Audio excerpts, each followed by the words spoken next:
आज reflection and mirrors में Z plus academic तरफ से आप लोगों को पार्ट 4 आगे की तरफ बताया जा रहा है।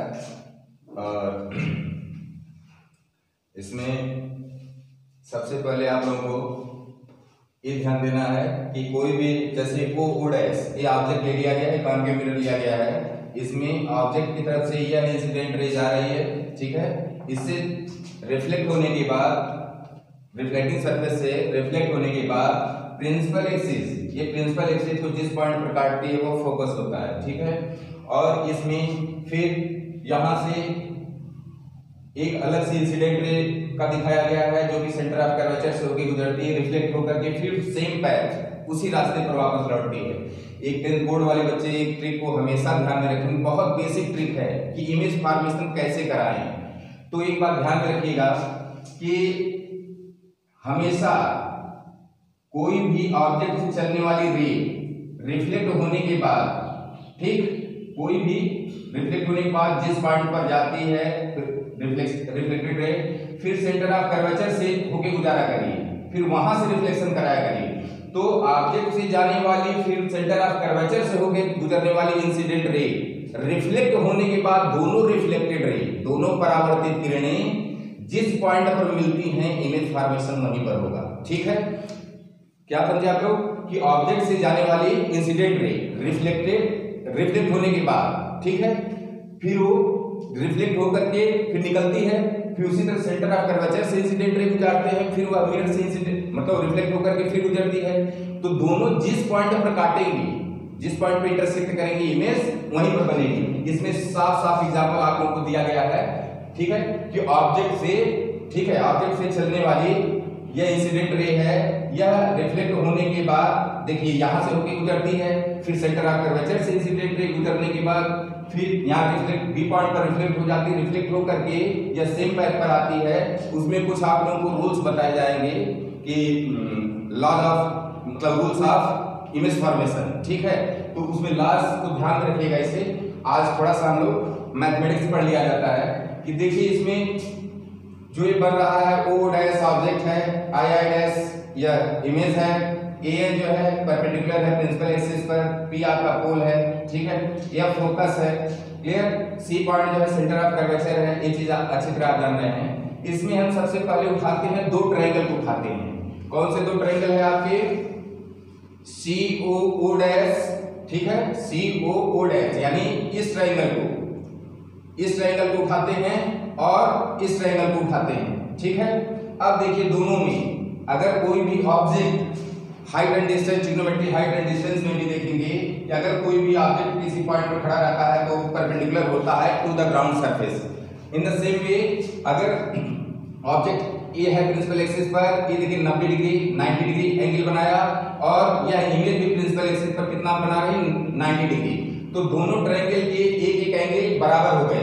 ऊपर से ये इधर का ये एंगल और ये एंगल, यह क्या है? वर्टिकल अपोजिट एंगल्स हैं, यानी शीर्षा विमुख कोण। आप जानते हैं कोई भी रे एक दूसरे को जब काटती है, ठीक है, एक दूसरे को काटती है तो जो अपोजिट साइड जो एंगल होते हैं वह बराबर होते हैं और उनको वर्टिकल अपोजिट एंगल्स बोलते हैं। तो यहाँ दोनों ट्रायंगल में देख लीजिए कि एक 90 degree perpendicular to the surface और दूसरा क्या है?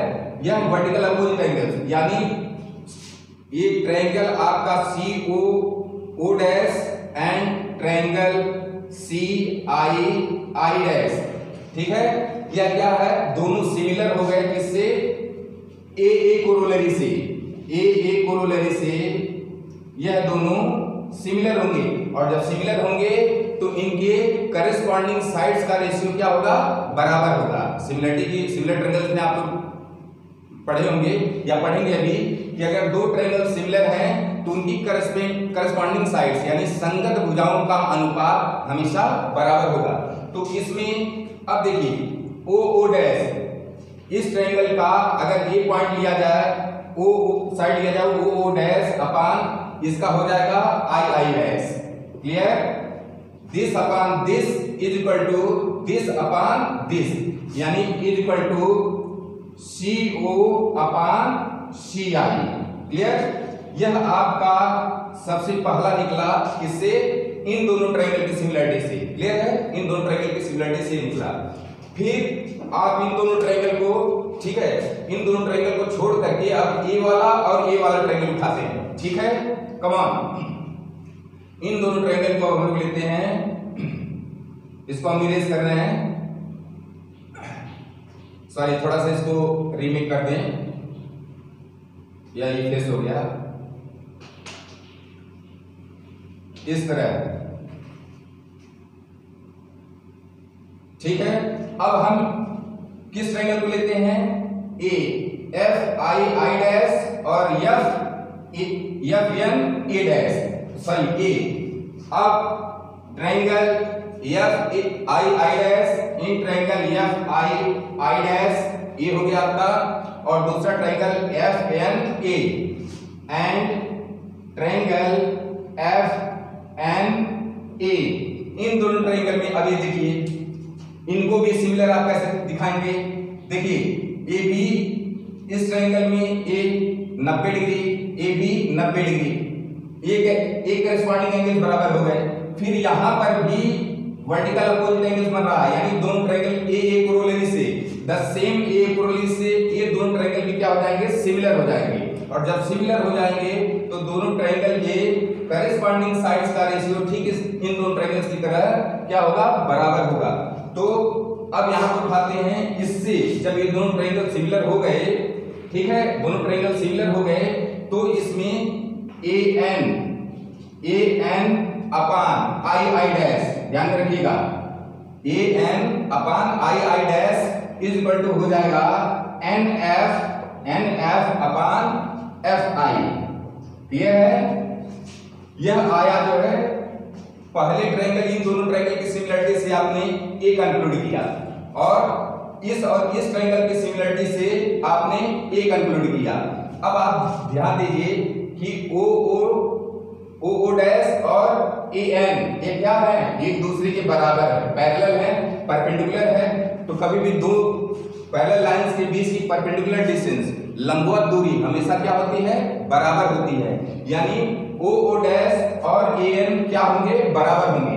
अब ए एन की जगह ध्यान रखिए, ए एन की जगह क्या रख दिया जाएगा? ओ डैश, यानी यहां पर ओ dash upon I I dash C O upon C आई के बराबर है, और ए बी चूंकि ए एन बराबर ओ डैश है, ध्यान रखिएगा, ओ डैश क्या है? ए एन ही है, तो इसके बराबर ए है, द सेम इसके बराबर ए है और इसी के बराबर ए भी है, यानी ए वाला NF अपान एफ आई इसके बराबर होगा CO अपान सी आई के, CO अपान सी आई के। तो आपने देखा इन दोनों ट्रायंगल्स की सिमिलरिटी से आपने ये रिजल्ट निकल गया जो है, ठीक है, और इन दोनों की सिमिलरिटी से आपका ये रिजल्ट निकला। अब देख रहे हैं O upon I, sorry O dash upon I I dash is equal to CO upon C I है, और यहाँ पर AN upon I I dash, ठीक है, ये बराबर NF अपान FI है। अब देखिए जब भी O डैश AN के बराबर है, यानी अगर A इसके बराबर है, ठीक, तो अल्टीमेटली रिजल्टेंटली यह क्या होगा? CO CI NF upon FI ये दोनों भी बराबर होंगे। अब इसको हम यहाँ पर लिख लेते हैं, CO upon CI is equal to NF upon FI, ठीक है। अब अगर मान लीजिए ऑब्जेक्ट अगर और छोटा हो तो ए पॉइंट और नजदीक पहुंचेगा। अब ए टेंड्स टुवर्ड्स पोल, अब पोल की तरफ, ध्रुव की तरफ ए पॉइंट अगर आएगा, अगर यहां से छोटा और ऑब्जेक्ट तो यहां पर जाएगा तो नॉर्मल और इस पर पहुंच जाएगा। एक बहुत नजदीक ऐसी स्थिति पहुंचेगी जब बी के यानी पोल के ए पॉइंट करीब होगा तो एन पॉइंट कहां पर लाई करेगा? पोल पर। एन पॉइंट कहां लाई करेगा? पोल पर। तो इसका मतलब ये हो जाएगा कि n जो हो जाएगा p पॉइंट बन जाएगा, CO upon CI is equal to PF upon FI। Clear है? अब देखिए सबसे पहले हम इसको उठाते हैं CO, या CO यह कितना है? CO को क्या करेंगे? PO में से PC अगर घटा देंगे, पूरा PO में से अगर PC घटा देंगे तो CO आ जाएगा। तो इसको आप लिखेंगे PO minus PC, PO minus PC CO के लिए हो गया, और CI में क्या करेंगे, इसमें PC में से PI हटा देंगे, मतलब PC में से PI हटा दीजिए, तो PC minus PI is equal to, अब क्या है PF, या PF तो है ही है, PF को अपनी जगह रहने दीजिए, और इसके बाद क्या दिया है FI दिया है, तो FI को क्या लिख सकते हैं, पूरे PI में से PF घटा दीजिए, इसमें से PI में से PF आपने घटाया, PI में से आपने PF घटाया, क्लियर है। अब देखिए PO क्या है, पोल से ऑब्जेक्ट की दूरी कितनी क्या होती है, U, क्या होती है U, तो U बताइए, लेकिन साइन ऑफ कन्वेंशन को भी ध्यान में रखना है, ये बात हमेशा याद रखिएगा, साइन ऑफ कन्वेंशन। अब देखिए पोल से जब हम डिस्टेंस ऑब्जेक्ट की ले रहे हैं तो ये इंसिडेंट रे का डायरेक्शन इधर है, अब पोल से हम उसकी अपोजिट आ रहे हैं, तो यानी जो U होगा वो किस में लेंगे, माइनस में, माइनस U, फिर यहां माइनस दिया है, माइनस PC क्या है, रेडियस ऑफ कर्वेचर है, वक्रता त्रिज्या, और वक्रता त्रिज्या का मैं ऑलरेडी बता चुका हूं आप लोगों को कि focal length is equal to होता है रेडियस ऑफ कर्वेचर का आधा, क्या होता है, आधा होता है, तो यानी जो PC है, या PC जो रेडियस ऑफ कर्वेचर है, यानी फोकस का दुगना हो जाएगी, रेडियस ऑफ कर्वेचर यानी फोकस दूरी का दुगना, तो PC की जगह हम 2F रखेंगे, लेकिन साइन ऑफ कन्वेंशन पर फिर जाना है, बताइए जो हम PC आएंगे तो फिर पोल से चलेंगे तो फिर इंसिडेंट रे के डायरेक्शन के अपोजिट आ रहे हैं, इसका मतलब ये भी किस में होगा, माइनस में, माइनस 2F हमने रख दिया, क्लियर है, अपॉन डिवाइडेड बाई PC क्या है, आगे फिर वही minus 2F, PC minus 2F, फिर क्या दिया है, माइनस माइनस लगा दीजिए, फिर PI, पोल से इमेज की दूरी क्या होती है, V होती है, पोल से इमेज की दूरी को क्या बोलते हैं, V बोलते हैं, अब V पोल से जब चलेंगे तो वो भी दूरी क्या होगी, अपोजिट होगी, किसके, आपतित किरण के अपोजिट होगी, डायरेक्शन के अपोजिट होगी, तो ये हो जाएगा आपका minus V is equal to, अब ये दिया PF दिया है, PF क्या है, फोकल लेंथ है, PF क्या है, फोकल लेंथ, अब फोकल लेंथ भी क्या होगी, माइनस में रखी जाएगी, क्यों, क्योंकि इसका भी डायरेक्शन जब पोल से फोकस पॉइंट की तरफ चलेंगे तो वह अपोजिट डायरेक्शन होगा इंसिडेंट रे का, तो ये आपका हो जाएगा माइनस F अपॉन, ठीक है, और PI अगेन माइनस V क्योंकि अपोजिट है, और PI के बाद PF क्या है, अगेन क्या है ये, PF अगेन क्या है, सॉरी यहां पर माइनस भी आ रहा है, माइनस, और ये माइनस F हो गया, क्लियर, ठीक है। अब यहां पर इस रिजल्ट को माइनस माइनस प्लस, अब इसको एक तरफ रख दीजिए, minus U plus 2F divided by, फिर माइनस 2F, फिर प्लस V, ये प्लस V हो गया, इज इक्वल टू, उधर क्या हो जाएगा, माइनस F अपॉन, ये हो जाएगा माइनस V, और फिर प्लस F, राइट।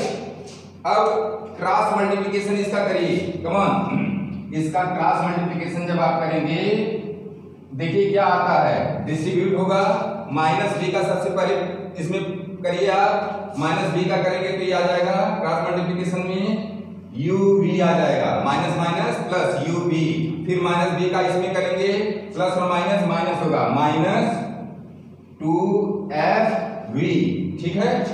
अब माइनस V का मल्टीप्लिकेशन दोनों में हो गया, अब F का मल्टीप्लिकेशन करेंगे, F का मल्टीप्लिकेशन करेंगे, माइनस प्लस माइनस, अब UF माइनस UF, क्लियर।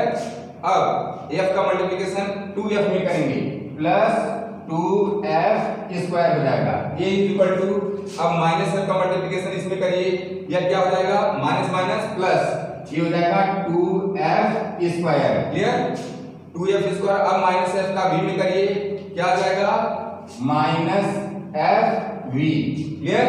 अब दोनों तरफ देखिए, दोनों तरफ 2F स्क्वायर को उड़ा दीजिए, और माइनस FV को इधर लेके आइए, और UV को उधर लेके जाइए, क्लियर। अब देखिए इसको मिटा रहे हैं, इसमें ध्यान दीजिएगा आप लोग, भाई plus 2F square plus 2F square left hand side right hand side दोनों तरफ था, इसलिए मैंने उसको हटा दिया। अब क्या करिए, इन दोनों को लेफ्ट हैंड साइड ही रहने दीजिए, राइट हैंड साइड से इसको खींच के इधर करिए और यूवी को उधर करिए, ये आपका हो जाएगा।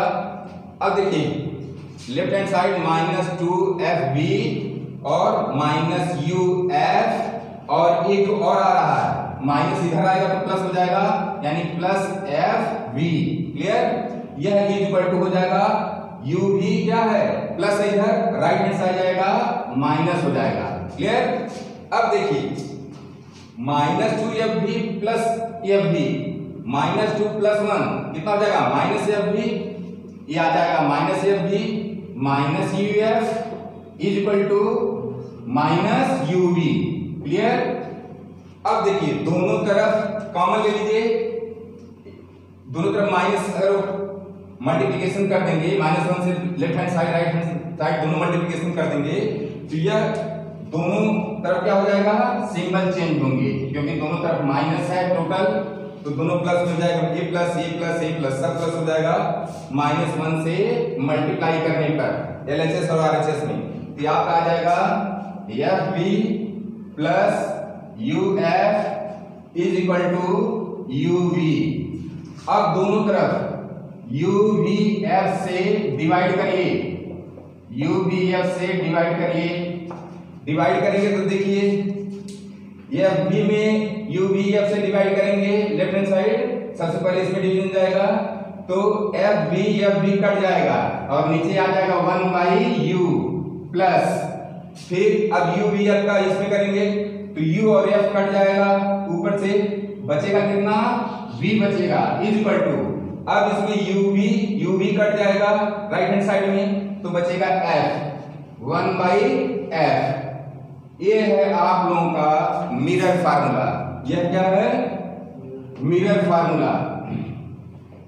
और जैसे आप लोगों ने कॉन्केव मिरर के लिए निकाला होता दर्पण के लिए, द सेम इसी तरह कंक्लूड किया जाएगा किसके लिए, कॉन्वेक्स के लिए भी द सेम यू कैन।